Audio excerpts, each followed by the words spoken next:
I think everyone is well placed.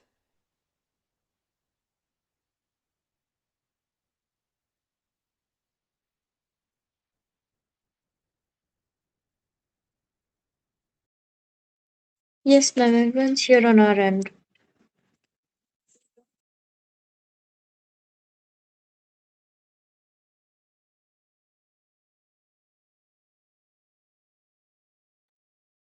Okay, perfect. Who will be sharing the screen?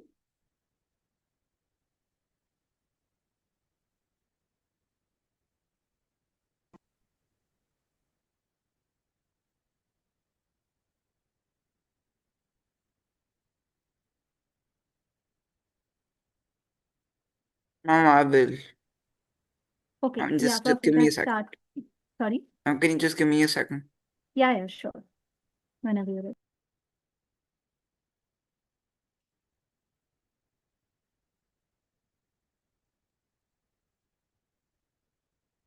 Ma'am, sharing is not turned on.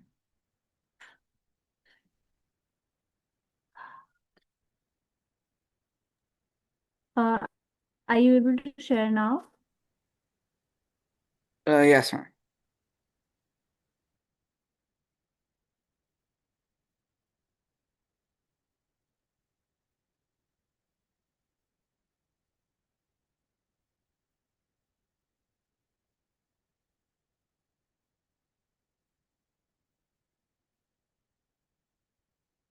Ma'am, I share screen. Yes, it's visible. We can start. All the best.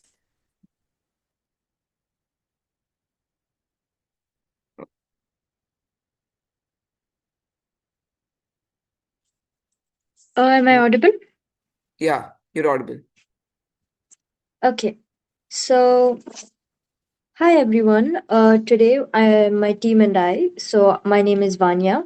My teammates are Samarth, Vedant, and Ridan.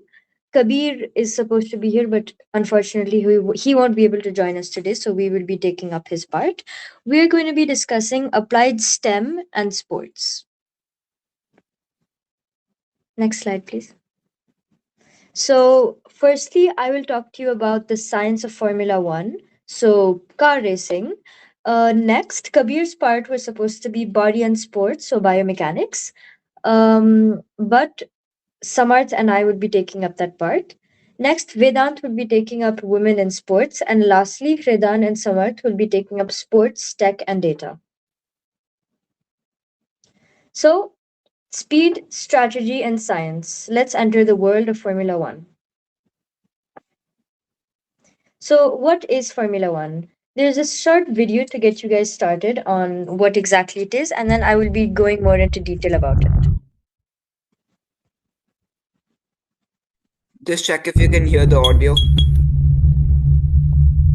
Yeah, we can.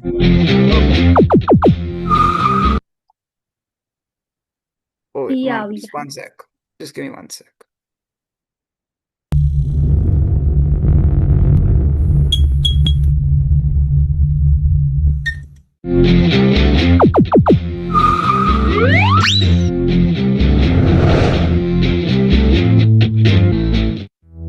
Welcome to the exciting world of Formula One, where fast cars and thrilling races await.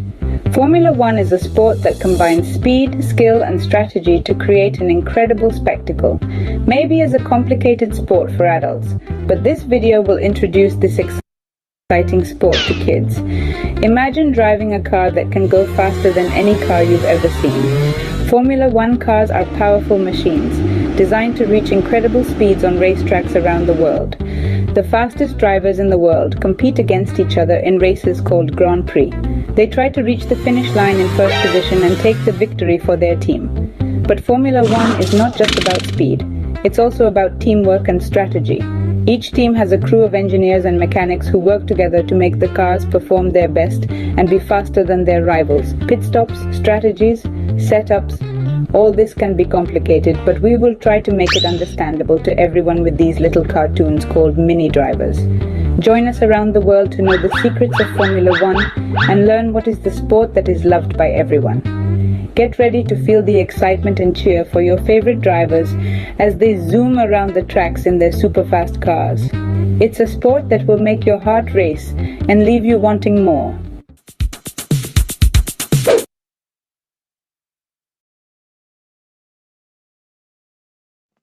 Sorry. So to recap, Formula One is the highest class of car racing. So it is the most expensive sports in the world, and it will be more or less compared to the Olympics of motorsport. So to recap, each team has two drivers. So there are 10 teams, so that makes 20 drivers total.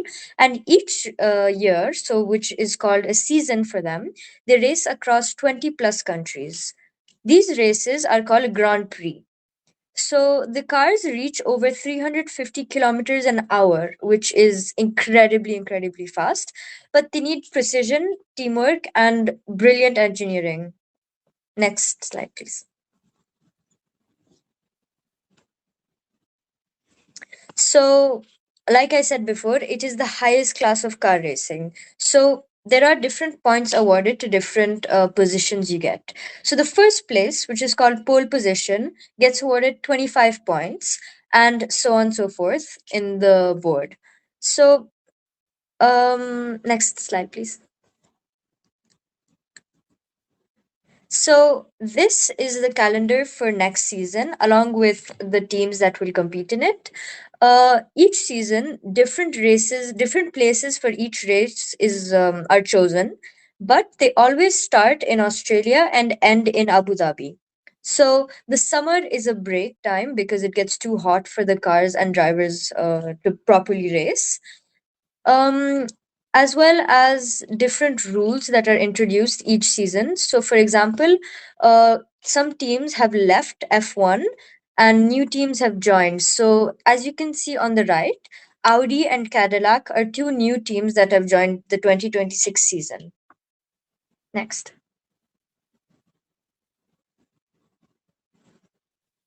Next, please.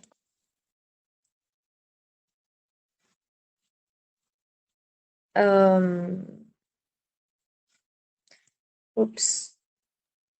Can you click watch? Can you go watch on YouTube? I don't know what's okay. Now it's happening. Oh, Can we'll you guys just hear watch it? the first.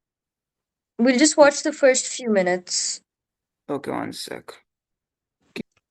So as you can see here, F1 is a very exciting sport which involves lots of high speed activities. So this video focused on overtaking, which is a key part of Hold- F1, Sorry, 1 second. which I'm just sorry, resharing. I'm just resharing. it's okay.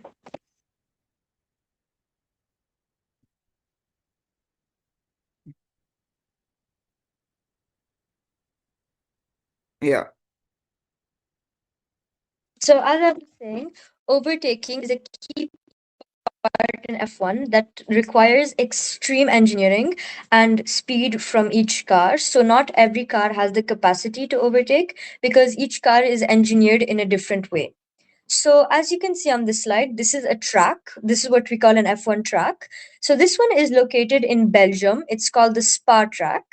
And you can see on each different turn, there are different names. Each turn, each driver knows each turn by heart because they play these simulators to train for them. And each car is designed to withstand every kind of different situation required on each turn. So, for example, straights, the drivers will accelerate, whereas on turns, they need to be careful as to not crash. Next slide, please.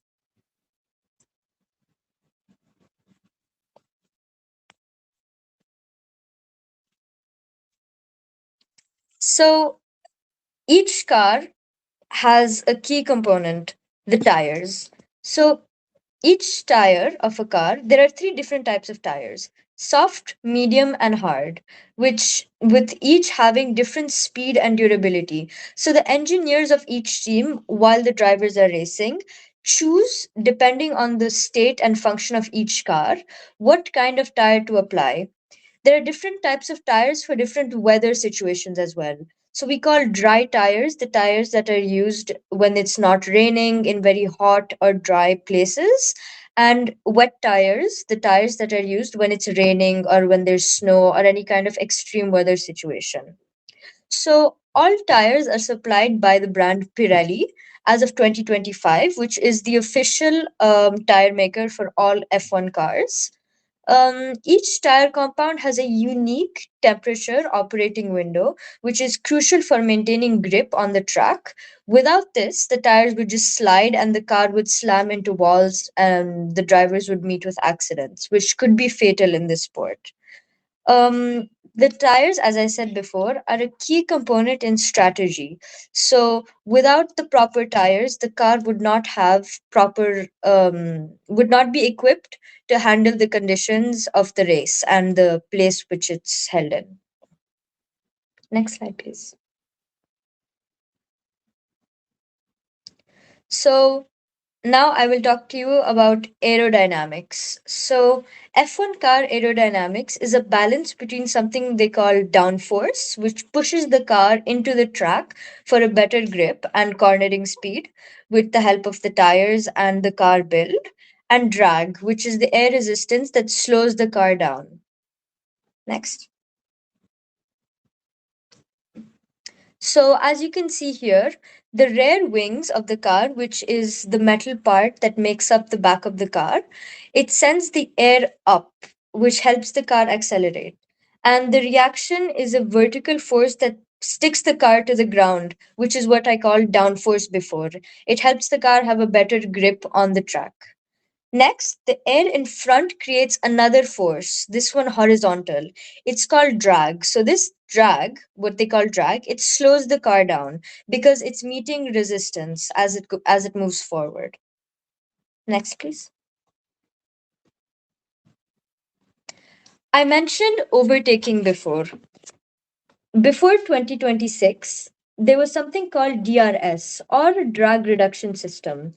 So, this is a part of F1 aerodynamics that temporarily reduces drag on a car's rear wing to increase top speed on straights, promoting overtaking. What does this mean? So, as I mentioned before, drag is a force that slows the car down.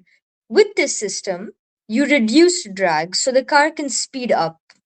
Like I said, on different tracks, there are different types of turns or straights. Usually, the team's engineers use this system on straights so that the car can move faster and overtake other cars in front. However, it has been banned moving on from 2026 because it is very dangerous for the drivers and can also increase the risk of accidents. Next, please. So now we'll talk about teamwork and strategy in F1. So there is definitely the driver who does a lot of the work, but each team has around 2,000 people contributing for each race. So there's a strategist, data analyst, engineer, mechanic, tire specialist, who all contribute different aspects to the team and to the race. So each of these people have a crucial role without whom the races cannot be won and the teams just don't function well. Next step. So now we'll watch a video on pit stops, which is another This crucial is a role. Formula One pit stop in real time. Within just 2.5 seconds, all 4 tires are changed and even the car's setup was modified.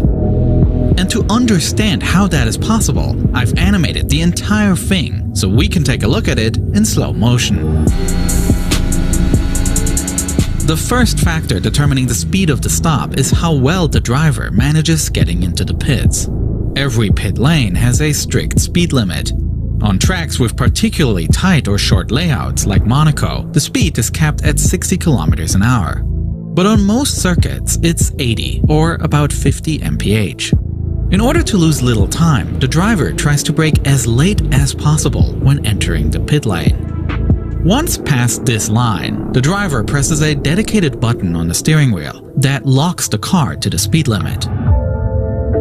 Next, the driver turns into the box and has to place the car as precise as possible, as the entire pit crew is positioned with pinpoint accuracy. If the driver overshoots even slightly, the whole team has to adjust, stepping forward to compensate and wasting valuable time.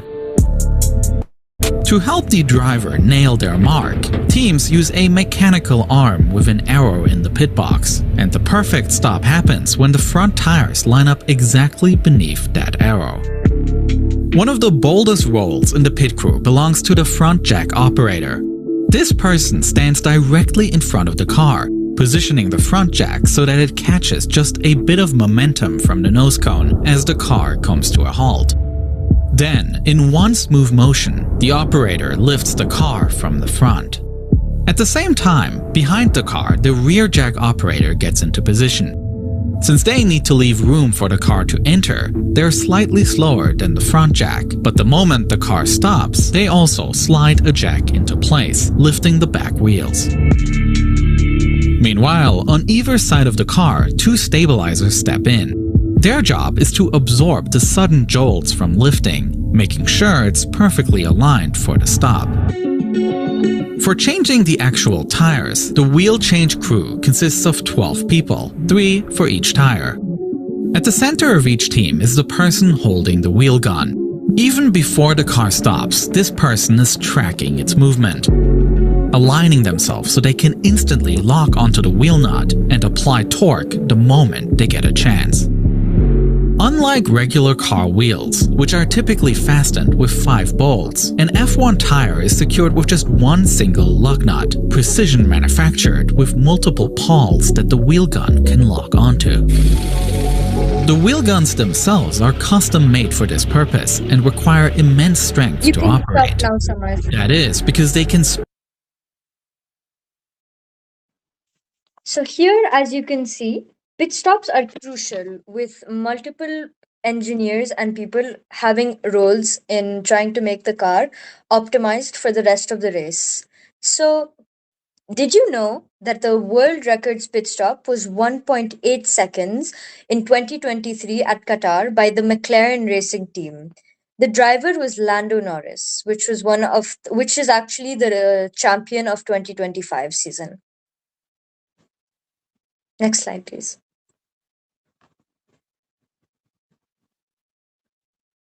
So now we will do a quick quiz. Just put your hand up if you know the answer. What does F1 stand for?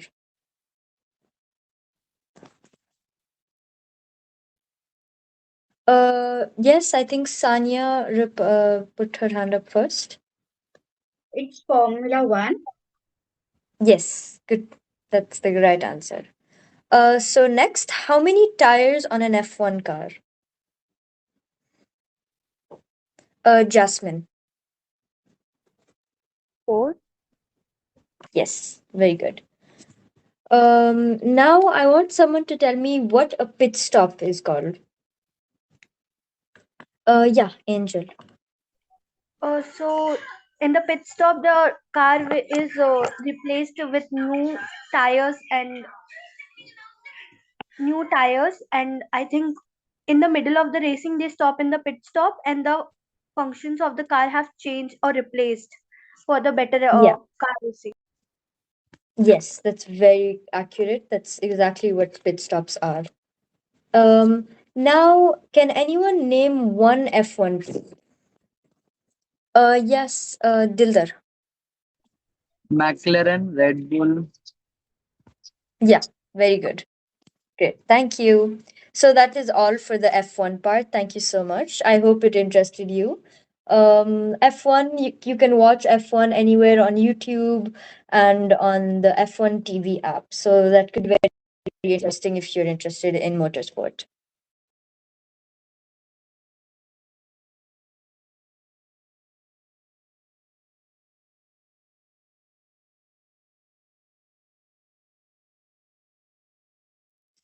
So this was supposed to be Kabir's part. So it's sports and biomechanics. So this is we'll talk about the science of human movement.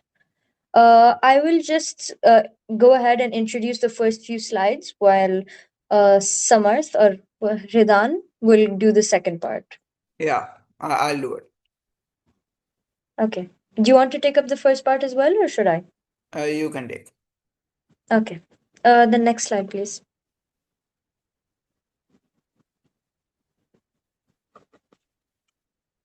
So now I will talk to you about sports and biomechanics. So, what exactly is biomechanics? So, it is the science of studying movement through physics, biology, and engineering principles, and it helps us understand how forces act on the human body during sports and exercise. You might think that the human body is exercising mostly itself, but there are also a lot of external forces acting upon it. So, why is it important to understand what this is?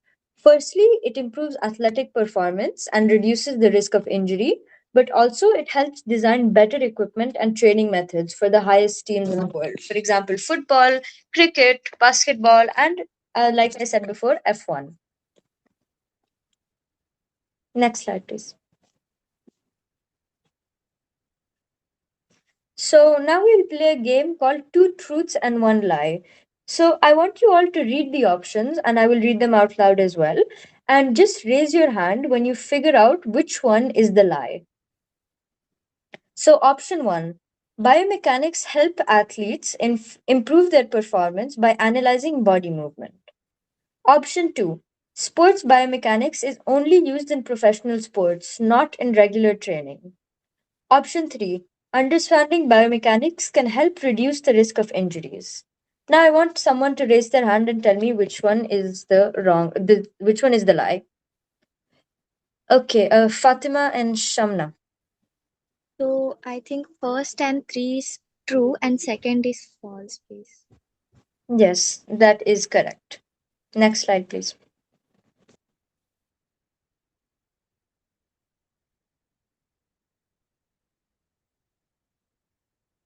Vanya, you're Uh, on mute. you're on mute. Oh, sorry. So next is another game of two truths, one lie. So option one, even a small change in posture can affect how fast or how far an athlete moves. High speed cameras and motion sensors are common tools in sports biomechanics. And lastly, biomechanics only studies muscles, not bones or joints. Now, who can tell me which is the truth and which is the lie? Sejal. I think the third one is a lie. I think. Yeah, very good. Next slide, please.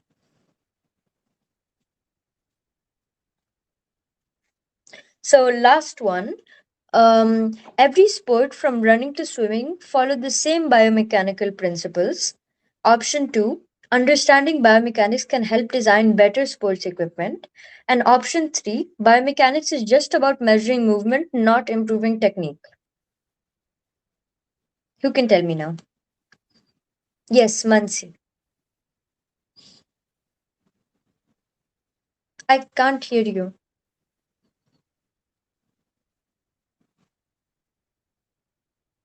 Did you say? Did you say option three? Yes, option three is the right answer. Now I will hand it over to Samarth. Now he will continue on Okay. biomechanics. So, how our body acts like a machine. So, the bones act as levers, joint, and fulcrums, and muscles apply force. So, does anyone know what a lever is? Just raise your hand if you know what a lever is.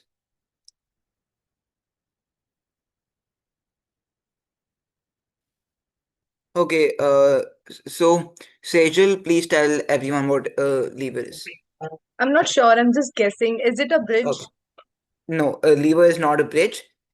Basically, a lever is a kind of instrument from which you can do various things.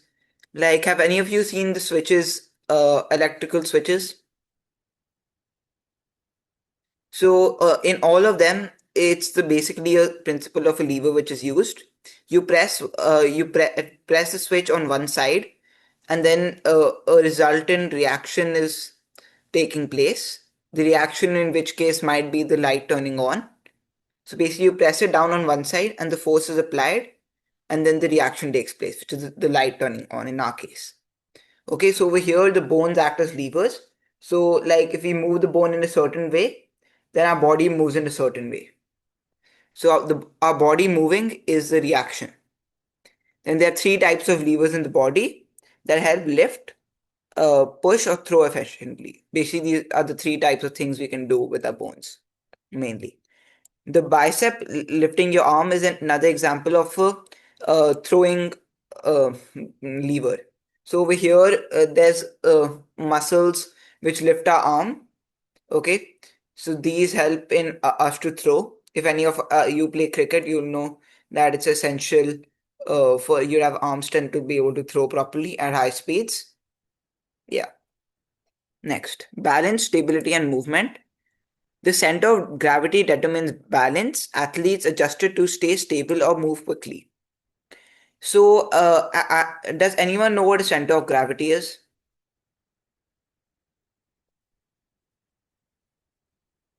Okay. Do any of you know what gravity is? Simply gravity.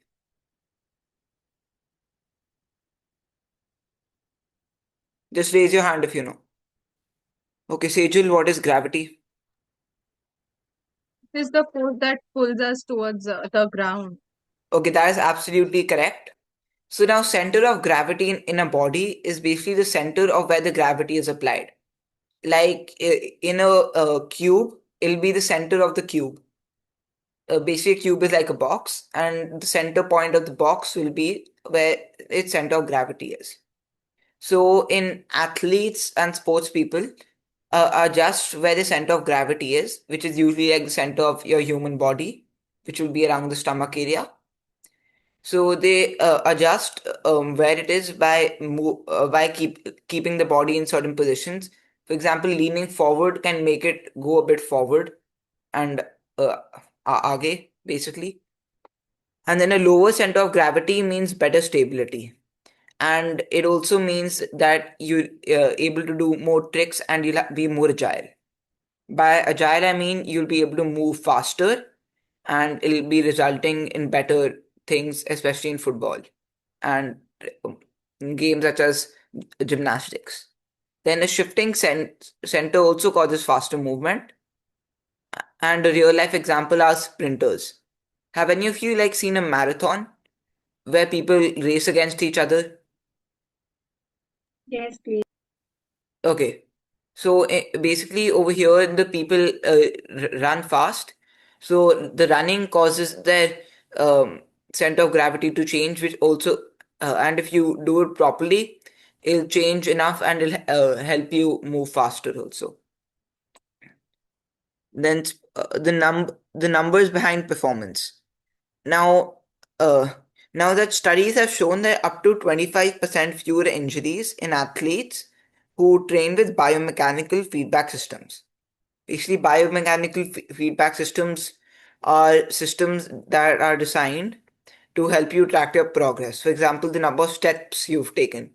These are things such as smart bands, smart watches, etc.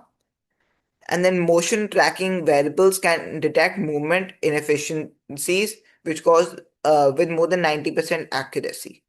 So these, again, like I said, are smart watches which can track when you move and how many steps you take.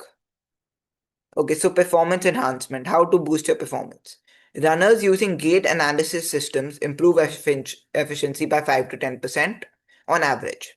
Swimmers using underwater motion capture can reduce drag by 8 to 12%.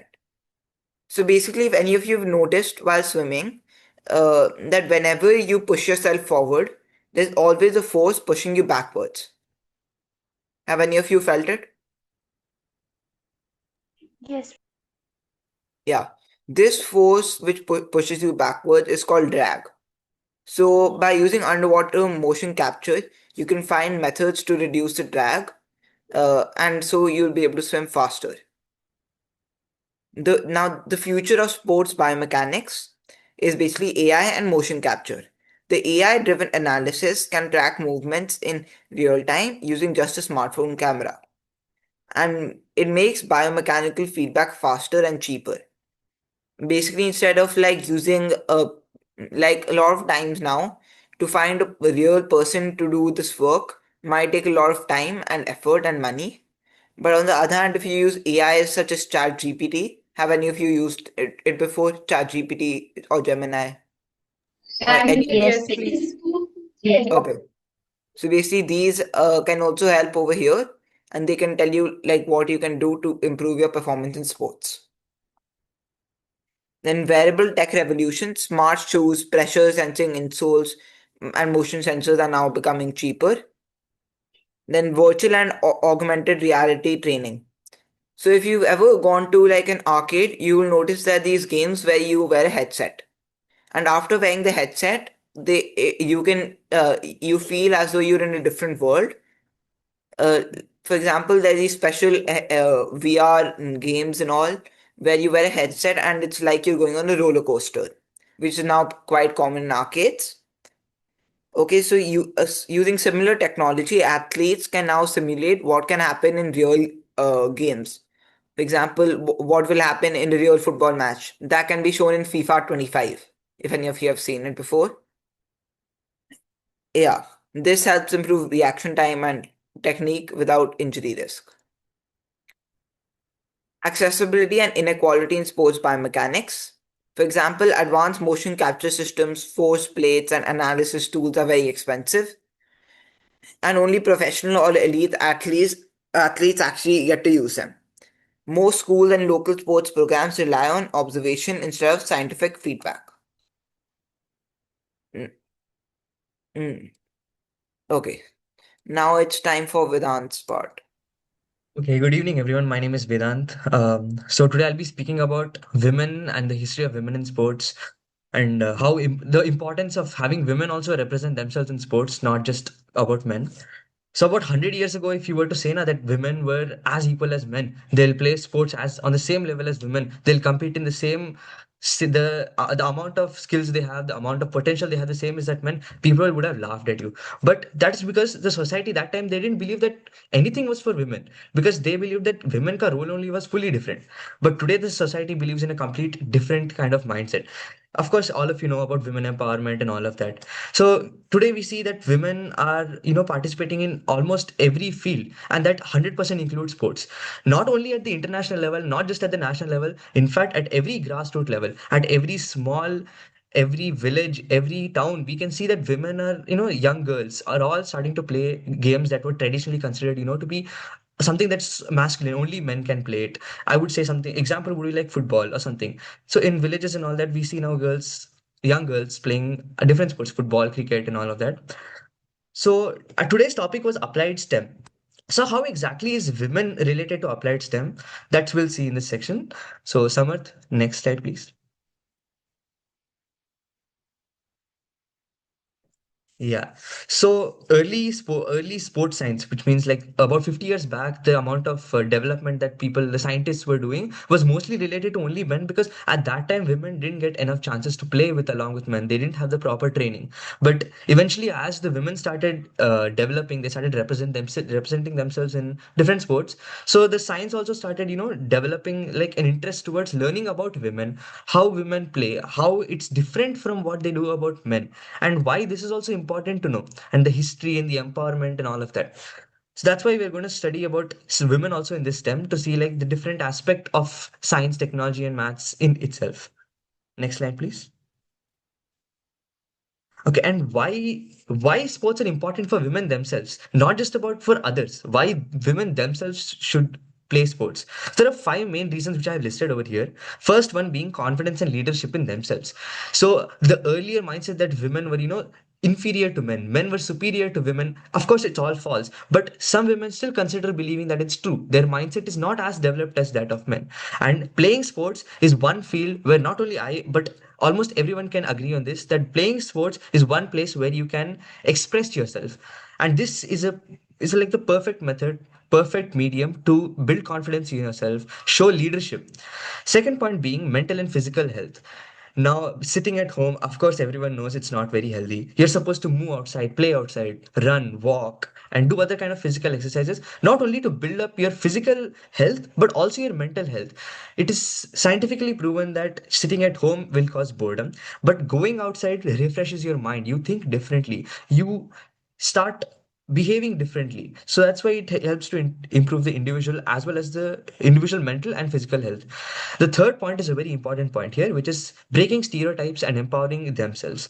So as I mentioned earlier, that women were not traditionally known to play in sports, and by playing sports, you can represent you can represent the women. You break your stereotype that women are not traditionally allowed to play sports, and you empower yourself. You build up a dignity in yourself.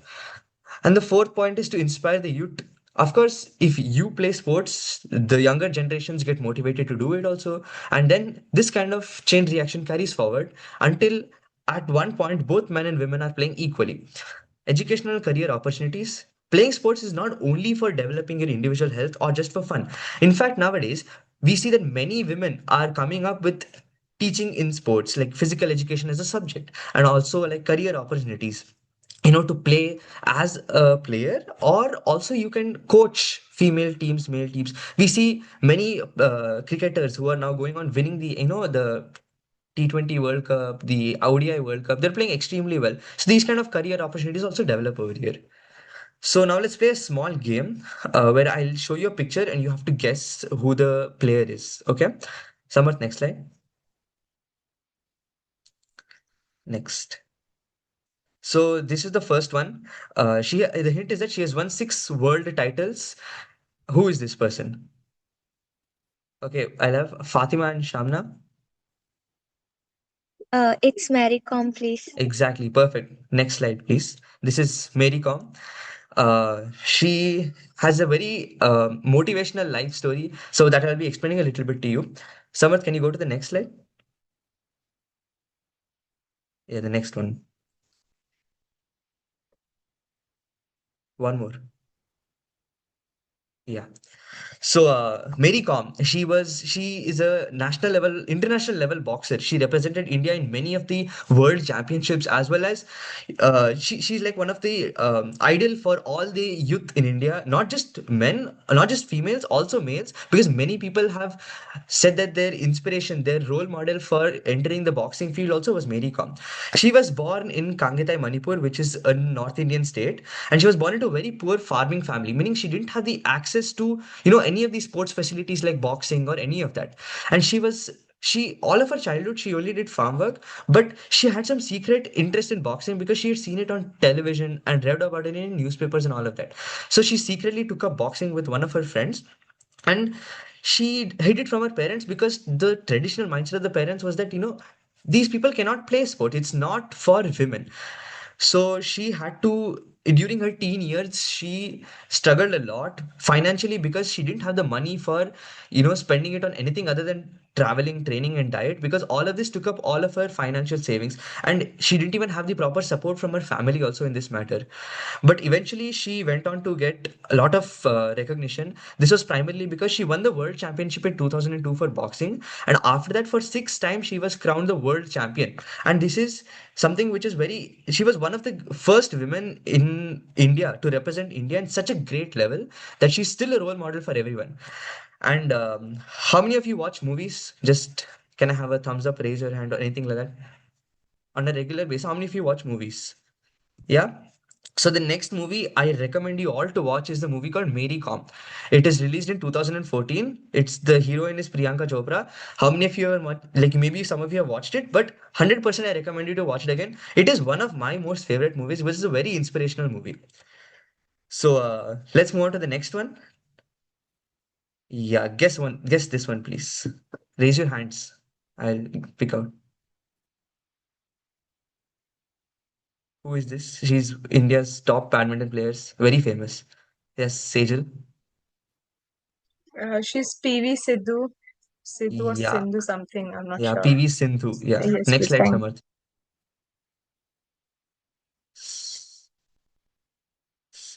Yeah. So PV Sindhu, so she was a little more fortunate than Mary Kom because she wasn't born into like this financially struggling family or anything. She was actually born into a family which her father was a national volleyball player. So her family was, sports oriented. So she didn't really have to, struggle to get into the field of sports. But of course, she had to struggle because she was female, and at that point of time, during the 2000s or the 1990s, it was not considered, ideal for having like the daughter of a child of a family to, go into sports.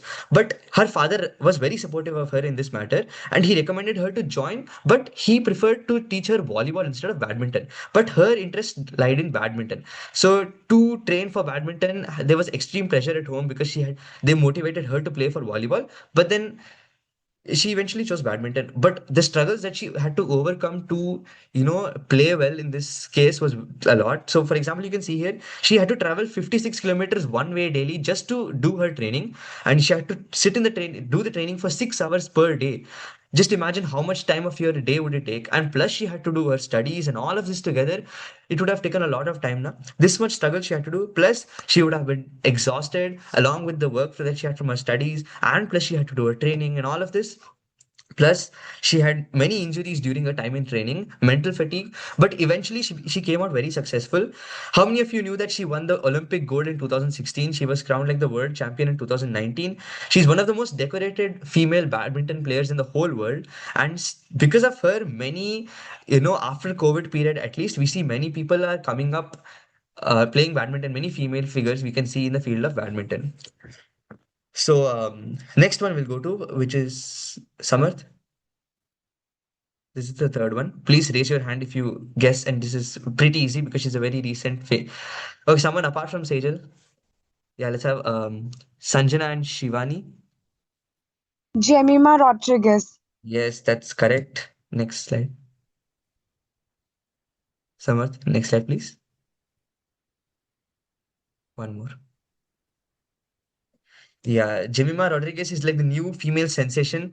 She's like the youngster who plays cricket nowadays, and I would say, like, at least news may, whenever I see news, she's in the front page. She's always there. Something or the other is related to this, but she's always there.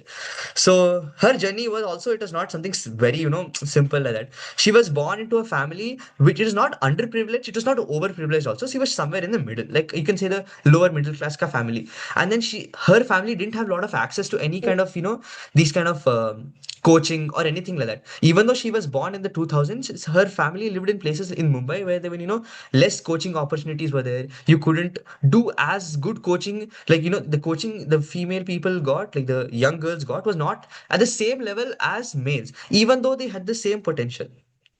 So she eventually joined up coachings, but then she was, discriminated by her coaches, and all of that happened. And then the boy to girl ratio, meaning the amount of boys in the training sessions and the amount of girls in the training sessions, there was like a ridiculous number. Like there would be like 50 boys with like two girls or something like that. It was very, but eventually she overcame all of this, and then she made her debut into cricket at 17 years old. And who can tell me what was her most recent accomplishment? He scored, I think, what is the run mahal was? Century. I don't know. Century. Century. Century. Yes, correct. Okay. So let's go into the next one. Next slide, Samarth. Okay, not only in the field of sports, women face challenges everywhere today still.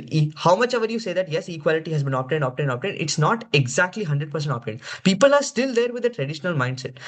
So let's see what are some of the challenges. First thing is unequal pay. Even though the women are as good as men cricketers, even though they do equal amount of work, they get paid less. Why? Because it's a traditional mindset. People are still there who have that, old mindset that women are not supposed to do this. Why are they doing it? So they're paid little less than compared to others. Media coverage and sports, because media coverage and sponsorships matlab, like when you enter into a school, because of your sports background, they cut up some amount of fees so that you pay less and you have the opportunities. But these sponsorships are given, like 70% of the sponsorships are given to men. But why? Even though the women are there, they're given 70% to the men. Such kind of support still exists. Social expectations, families are still there which do not allow women to go into the field of sports, not just sports, any field for that matter. Lack of safety and proper facilities, this is something which everyone knows about. And gender bias.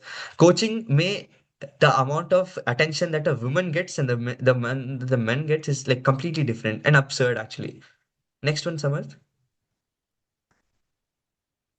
So in this graph, we see that the percentage of participation of women in Olympics.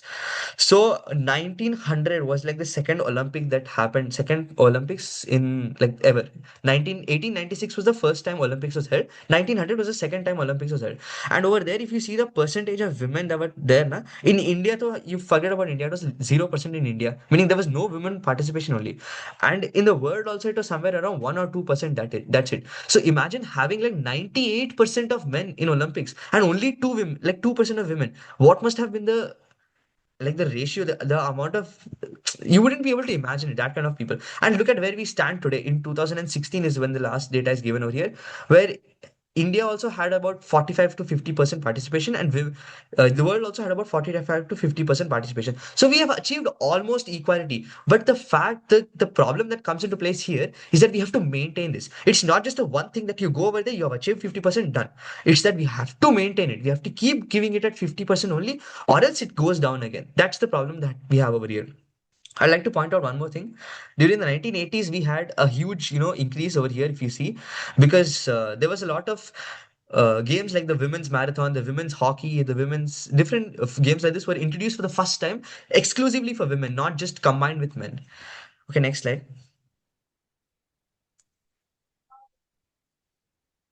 Yeah, how can we support women? Equal access to grounds, equipment, and training, regular competitions to be held, serious funding and equal scholarships to be given to everyone, awareness for youth. This is one of the most important things. The same way we're making you guys aware, not only the youth, the female youth, the male youth also should be made aware of this, because in the future they can also motivate women to participate in the same level as men. And active support and motivation from all the friends and families, not only about your peers, your coaches, all of that. From your own family, you should be able to have that basic support so that your mindset is developed in such a way, progressive mindset.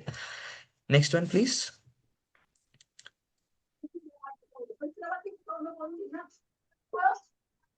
Okay, I'm skipping this technology section because Samarth and Ridan will touch upon that. But previous one second. Sorry, sports and science, if you have it. Okay, one sec. Yeah, this just the previous one. Yeah, so just cover this quickly. So why specifically this section is kept separately? Because not only just the mindset, the support from others and everything make a difference in the females. Because the mentality that female people have, we have to agree that it's a little different from the men. And then the struggles that the women have been through to come to this level is a little different. So the amount of training, the intensity of the training and the frequency of the training also differs, as well as stuff like body structure. All of this is pretty different from the men's. So that's why it's important to study science for women is a little separate subject. So it helps to understand how women train and perform their best. You can study the female body to improve training methods, develop equipment in such a way that it benefits females specifically. And then biomechanics and exercise science also help to improve efficiency in movement. Nutrition and medicine. This is one of the two important things. Nutrition and medicine help to prevent injuries and keep women healthy, as well as performance tracking and ensuring that fairness and measurable progress is there. So over and all, women participation I've talked about. Now pass it on to Samarth and Ridan, who will talk about technology as well as data science. Ridan. Yeah. Yeah, next slide, please. I hope you understood and enjoyed. So this is a video. It's of Virat Kohli. You all probably know him. You can just see like the first two And then I minutes. saw myself in the mirror and I was like, you can't look like that if you're an international cricketer. How bad did the eating and training get? I remember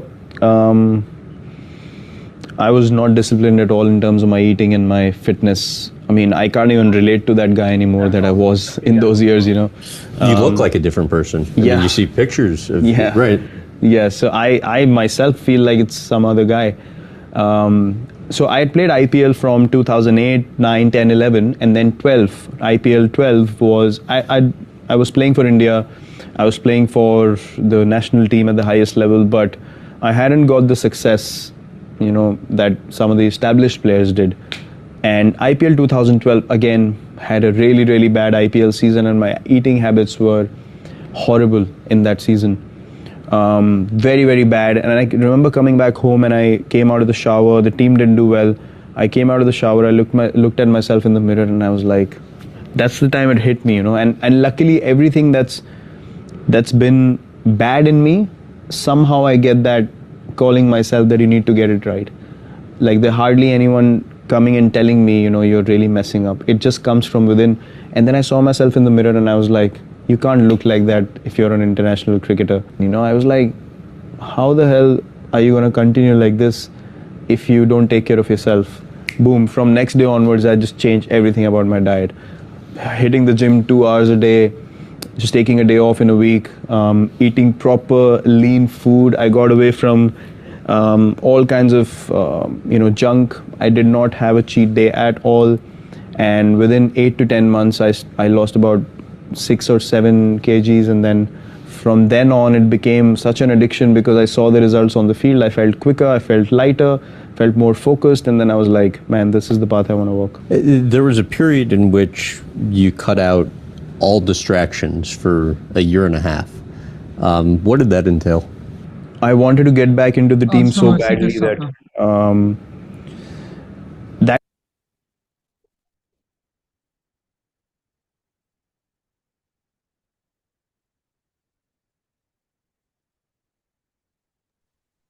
Sorry, can you go? Can you so can you identify these players, all of you?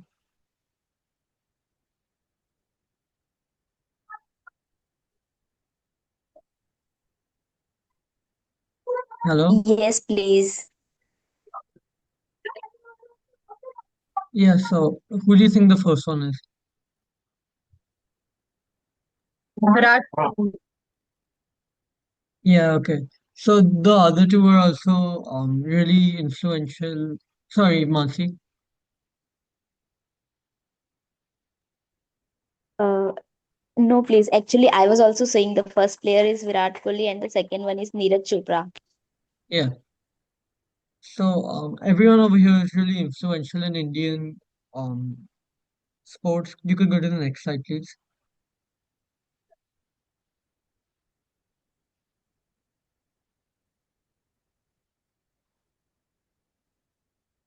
So what do you think they all have in common?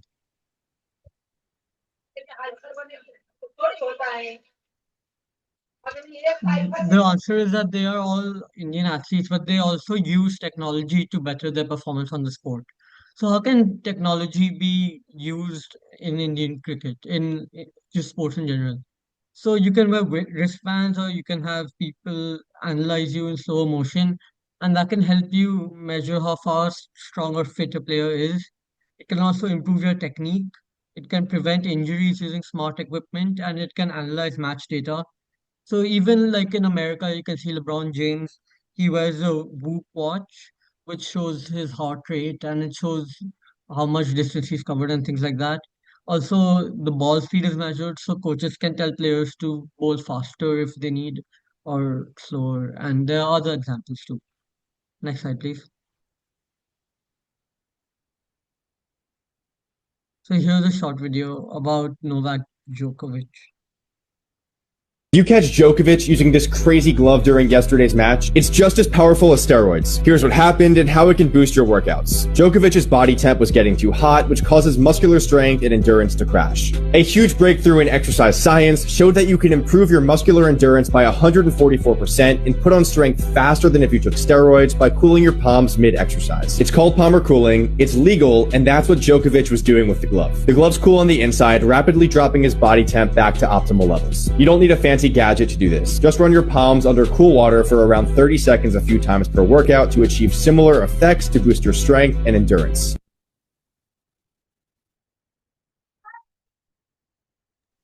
So this video clearly showed us how science and technology it can work together to improve or efficiently better a player's game no matter the sport. Next slide, please. You catch Djokovic. Next slide. Um, so this is, yeah, stay here. So this can also be how technology helps players. As I said earlier, it can track performances through smartwatches and GPS. It improves skills, it prevents injuries. It can also analyze matches for coaches or players who want to rewatch their performance. And this can be done through computers which study players' data and make better strategies. And it also makes sports fair, like DRS, VAR, and Hawkeye, which can help umpire take correct decisions, which we will delve into the next slide. Next slide, please. Yeah. So in football, what they use is something called the video assistant referee, which basically has cameras all over the field, and there's an extra referee, and they use video replays to help referees make key decisions. It's applied to mostly everything. It can be applied to goals or penalties or red cards, or even cases when the wrong player is sent off. Its main purpose is to reduce clear and obvious errors, but it can be controversial because some fans feel it takes away from the flow and emotion of the game.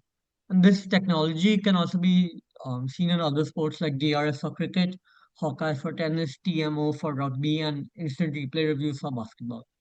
Thank you.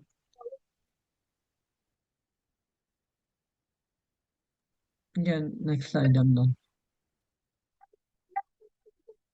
Now let's watch this video.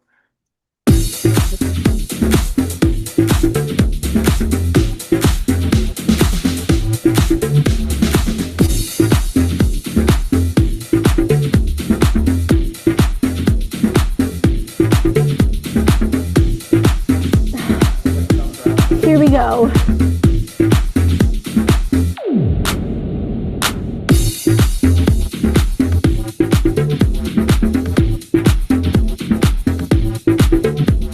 Hey guys, it's Fabiana. I'm here at New York Sports and Science Lab today. We're going to be checking out some of their really cool technologies. I'm going to learn more about how my body moves, how it performs, and how to improve it. So let's go check it out.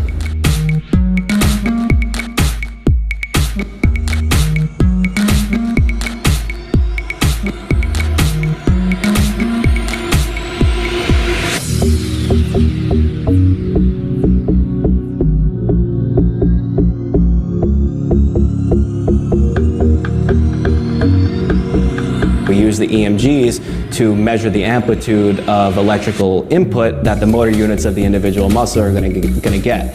And the reason why that's valuable is because we're not just looking at you from a qualitative analysis in terms of how you move, we're also looking at quantitative data in terms of what level of muscle firing potential you have at each individual joint.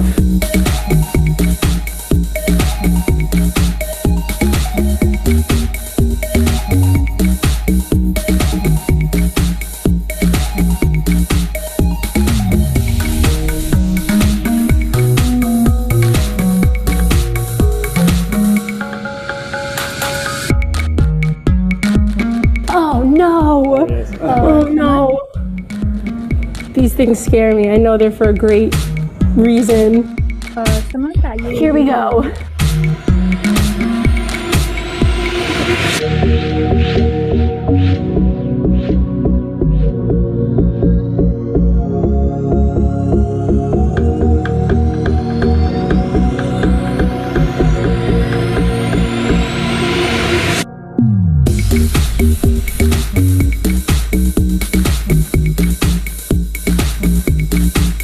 Like at the arcade, they had those surfboards that like, it's like, that's exactly what it reminds me of.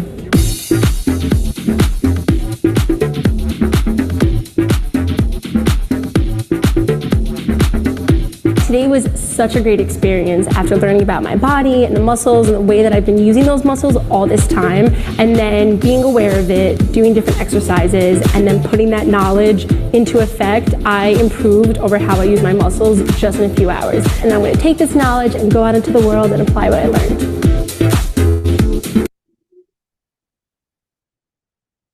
Okay, yeah. So basically, does overuse of technology have effects on one's health?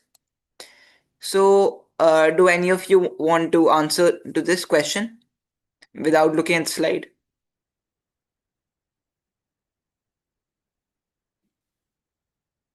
Okay, Sejal, please answer. Yes, it does. So I read that, a lot of time it affects our heartbeat as well. And like we we get extremely dependent on the results of the technology that we use, and many times it may not show the correct results. Okay, this is true. and it can affect our physical health as well. Okay, yeah, so this is also true. So the main causes of the problem are that, like, have you ever heard of the term couch potato? We call couch potatoes people who watch too much TV, basically, who like sitting on the couch all day and watching too much TV. So these people have less physical activity, so it leads to weak muscles and tired eyes. Then they have too much screen time, so their eyes get strained and they have poor sleep. Then they have also over dependence on gadgets and less real world practice. Like they'll always be looking at something or the other online. And then they'll have mental stress from constant tracking or comparison. Okay. Now, what about players who don't have access to technology? Can they also succeed? The answer is yes, definitely yes. Because, for example, Arshad Nadeem was an Olympic javelin thrower champion who did not even have access to a decent javelin. Now, if you don't even have a decent javelin for practice, then how would you even be able to get technology for practice? Okay. So yeah, how can we one sec. So how can we introduce affordable tech-based training for grassroots athletes in India? So we can explore virtual coaching platforms and AI-driven sports training apps that give real-time feedback to athletes. We can demonstrate a virtual coaching session using apps or software. Participants experience virtual training scenarios based on sports they are interested in. For example, cricket, track and field, etc. The role of ChatGPT in helping you create a training plan. Next is develop personalized actions plans for like integrating technology into their daily training routines. This could include using free fitness apps, video analysis tools, or simple performance trackers. So basically, in this, you can like get your personalized training plan. Like some people only do 20 push-ups a day, while some people do 50 push-ups a day. This is because of the body capacity. So you can find this out your like body capacity and all using AI by after inputting details about how you feel and respond to different exercises. So equip participants with actionable steps to continue improvising their athletic performance using technology. So what all did we learn today? Share 5 points with your partner and thank you. Thank you so much. Thank you. Does anybody have any doubt? Great, perfect. Thank you so much, everybody, for attending. We'll be ending the session now. Thank you so much. Thank you, Ridan. Thank you. Thank you. Thank you so much for the amazing session, Thank guys. you. Thank you. Thank you so much. Yeah, you all can leave. Take Thank your you. screenshot. I'll be sending it to your trainer. Thank you.